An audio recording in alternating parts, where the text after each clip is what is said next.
السلام عليكم ورحمة الله وبركاته. بإذن الله ده الفيديو رقم 9 هنشرح فيه ازاي نظبط اعدادات البوت والبايوس في الأجهزة الدل زي ما انت شايف، وفي الأجهزة الاتش بي برضو زي ما انت شايف. تمام، بسم الله. مبدئيا هنرستر الجهاز، هو كده شغال معايا اهو. واحدة بقى كده ريستارت على السريع.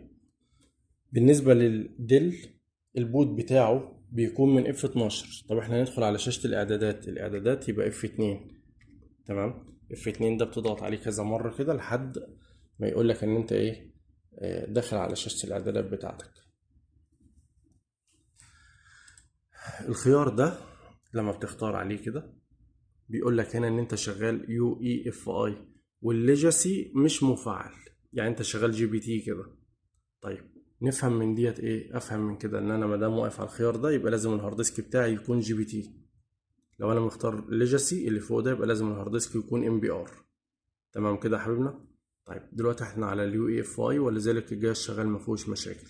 طيب عايزين نحوله من UEFI لليجاسي اللي فوق دي، وليه اصلا الخيار مش مفعل معايا، كل ما اضغط ما بيفعلش. طيب في عندك حلين، يا اما ان انت تعمل لود ديفولت ويرجع لك هو الاعدادات البوت الافتراضيه، هو هتبقى ليجاسي باذن الله. تمام، لان الموضوع الUEFI ده حديث يعني مش قديم. دي نقطه. يا اما ان انت تدخل بالطريقه الاساسيه بتاعتنا اهي هنا كده، وعندك سكيور بوت انيبل دي بتعملها له ديسبلايد، بتعمل لها ايقاف من هنا، وبعد كده اوكي، بعد كده ابلاي. مش بنطلع بقى، لا بنكمل المرحله اللي بعدها اللي هي ادفانسد بوت اوبشنز هنا كده، وبعلم على الخيار ده انيبل ليجاسي اوبشن، معناها ان انت فعل لي خيار الليجاسي. تمام، علشان اشتغل MBR بقول له برضو ابلاي ومش بطلع، لا بدخل بقى على اخر خيار هنا. هما 3 نقط عامة انت بتمشي عليهم زي ما انا شرحت لك دلوقتي. ده كده، وبقول له هنا كده ليجاسي. خلي بالك هنا فوق ما بيعتمدليش القطعة بتاع الجهاز، فلما اختار ليجاسي وهقول له هنا كده ابلاي كله اختفى. ليه كله اختفى؟ علشان مستني الريستارت. لما نعمل له ريستارت كده ونضغط على F2 التانية الجميلة بتاعتنا دي كده، يلا يا حلوة اهي. بس طبعا انت تتأكد ان الحجر عندك بتاع الساعة جديد وبيحفظ الاعدادات اللي احنا بنحرق فيها دي، فاهمني؟ المهم، لو انا دخلت بقى هنا على الخيار ده تاني هتلاقي كل الهاردات بتاعتي المفعلة معايا هنا، سواء هارد او 2 او 3. تمام. طيب هو كده بقى ليجاسي ويشتغل معايا ليجاسي خلاص وزي الفل. معلش انا عايز اخليه وهو بيفتح يبقى سريع معايا، ما يقعدش يعد كده 3 و4 و10 والكلام ده. اعمل ايه؟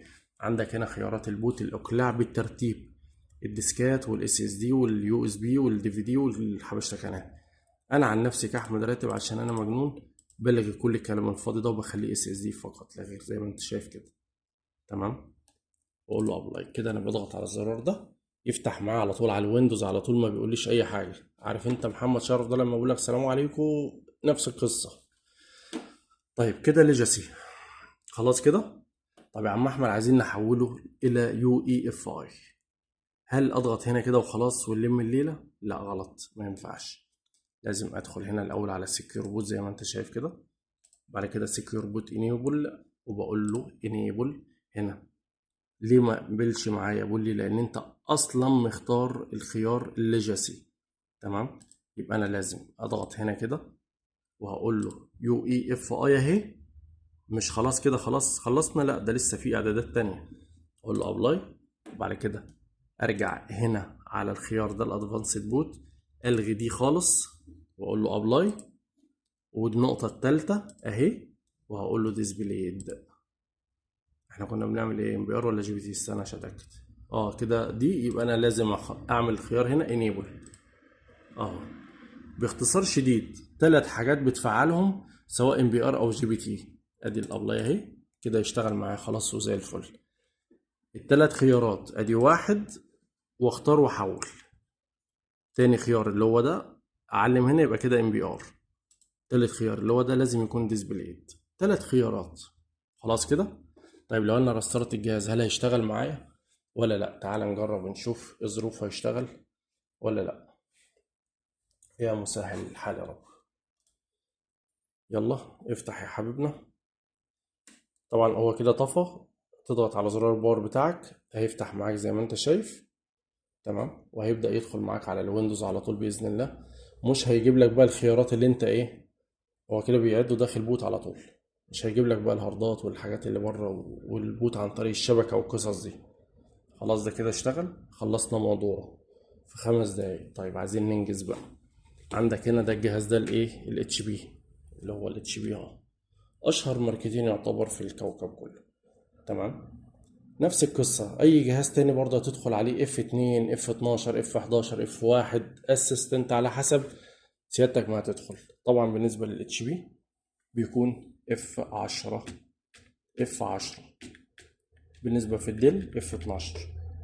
خلاص كده يا حبيبنا.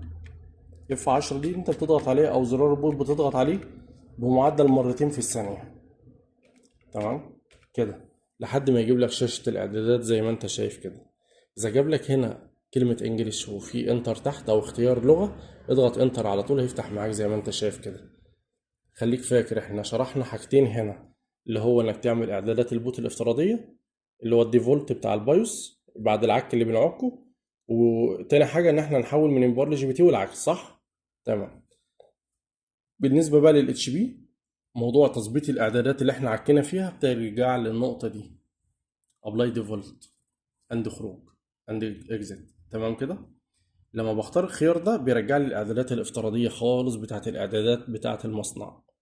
يبقى ده كده اول نقطه شرحناها، نفس اللي شرحناها هنا. طيب عايزين نخش على قائمه البوت يا عم احمد وننجز في الوقت مع بعض. بسم الله. الماوس مش شغال معايا، ماشي نطلع بالكيبورد. طبعا الشغل كله في الاسهم والاف 5 والاف 6، واخد لي بالك من دي، والحفظ بيبقى اف 10. طيب تعالى نمشي هنا كده ونمشي ايه مع بعض واحده واحده.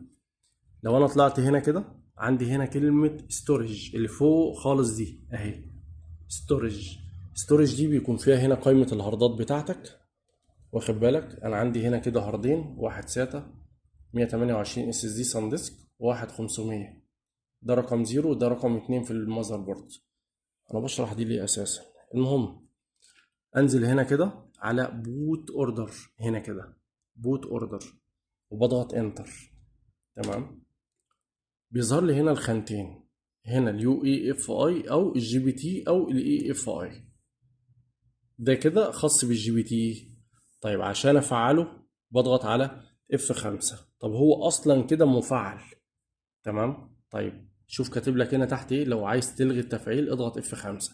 يبقى اف 5 انا بضغط عليها كده، بص اهو حولها لي ازاي للرمادي كده. معنى كده ان هي مش مفعله، وكاتب لي هنا لو عايز تفعلها اضغط ايه اف 5. يبقى اف 5 بيفعل ويلغي اهو. خلاص كده. طيب كده انا لغيت الجي بي تي، لغيت الجي بي تي. عايزين نفعله، اضغط اف 5. طيب انزل يا عم احمد على اللي بعده. اللي بعده ده لو انت عايز الهارد ديسك اللي هو عن طريق اليو اس بي يشتغل في الاول، اضغط هنا كده انتر كده، واطلع على فوق بالسهم اهو، انتر كده والسهم اطلعه كده فوق اهو، واضغط انتر تاني. معناها اقرا لي البوت هنا في الاول في الهارد ديسك في الجي بي تي.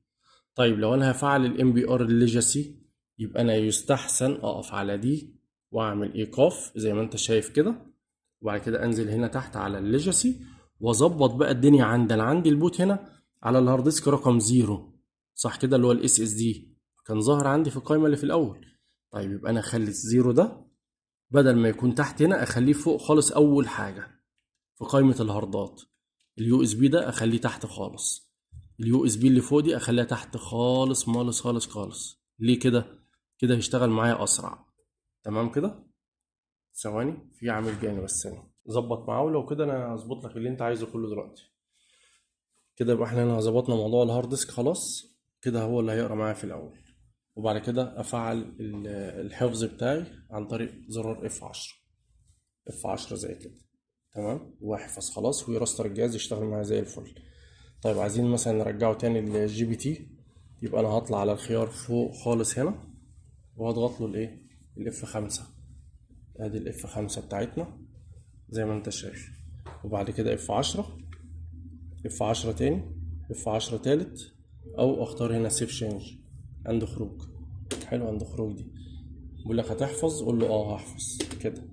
بيراستر الجهاز معايا ويشتغل زي ما انت شايف. يبقى احنا نفس اللي عملناه هنا اهو اشتغل معايا، هيبقى نفس اللي عملناه برضو هنا، وهيشتغل معايا بإذن الله على طول في الإقلاع اهو، ويفتح معايا.